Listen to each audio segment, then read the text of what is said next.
Hello and welcome to my enormous bed.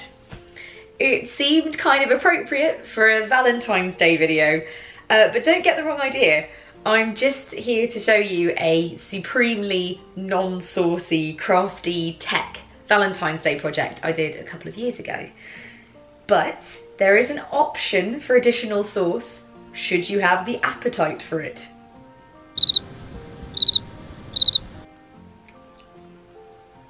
I'll show myself out.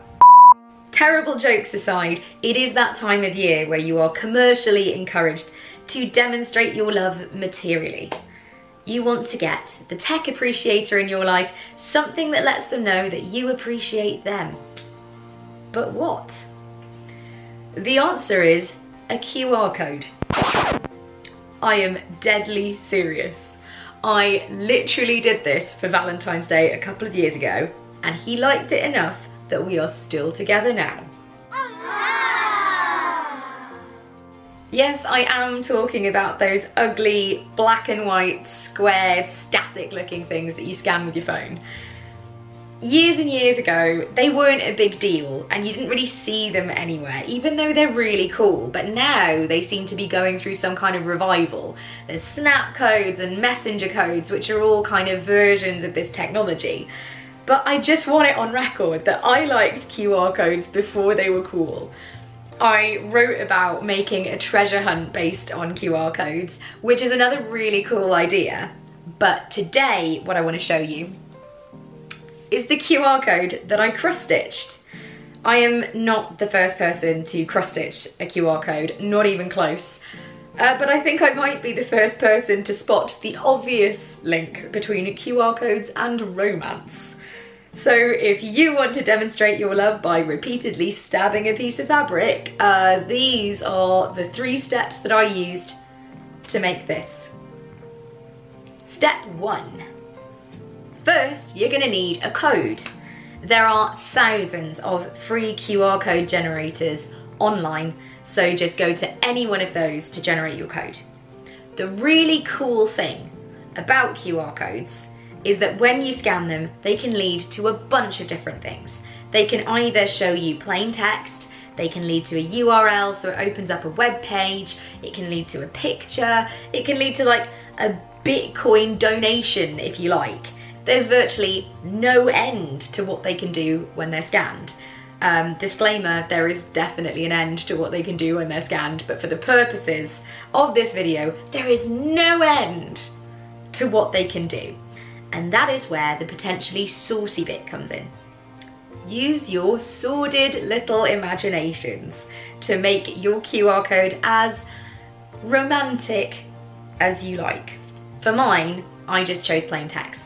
So when it's scanned, basically a love letter comes up.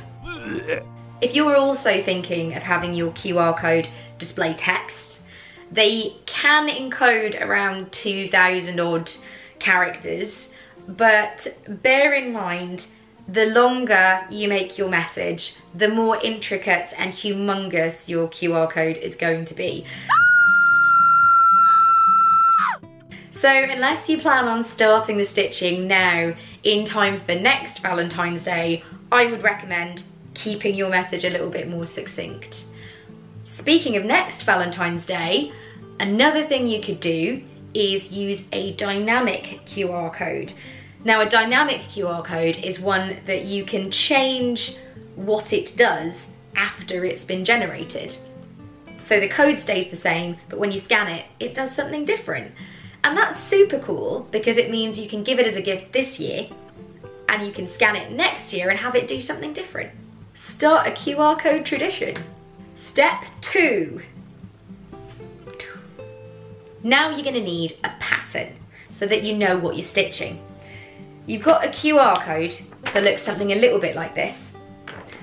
And then what I did was print it out quite big, which is a technical measurement, and then draw a bunch of lines over it until I'd separated out all the individual black and white pixels into this grid. And that's it.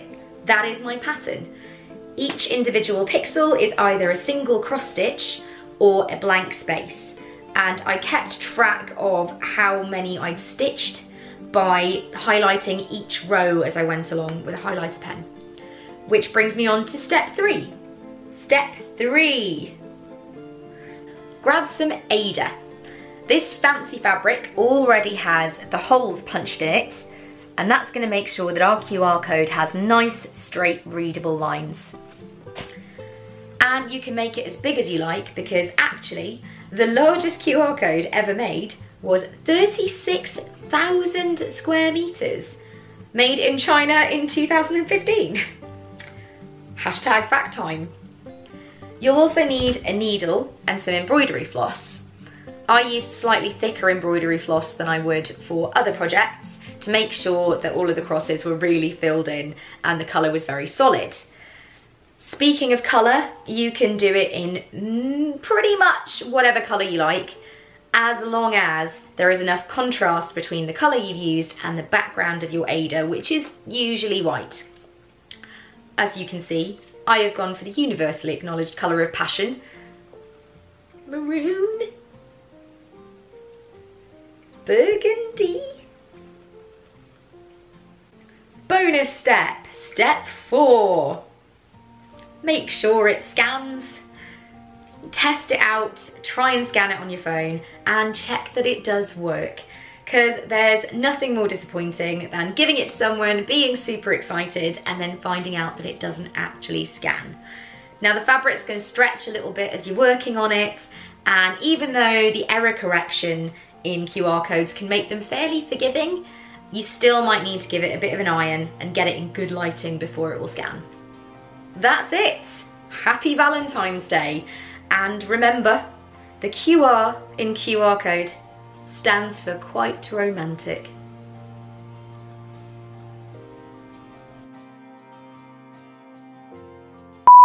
Hello. Oh, Step 1. My elbow clicked doing that. Have I hit middle age? Or I've given myself RSI from all of the cross stitch. Other craft superstores are available, probably. The cats are eating kibble in the background. The noise is slightly distracting. Cats, why? Cats. Test it for the love of God. Test it. There's a cat in the bottom of my screen. Hello, pretty girl.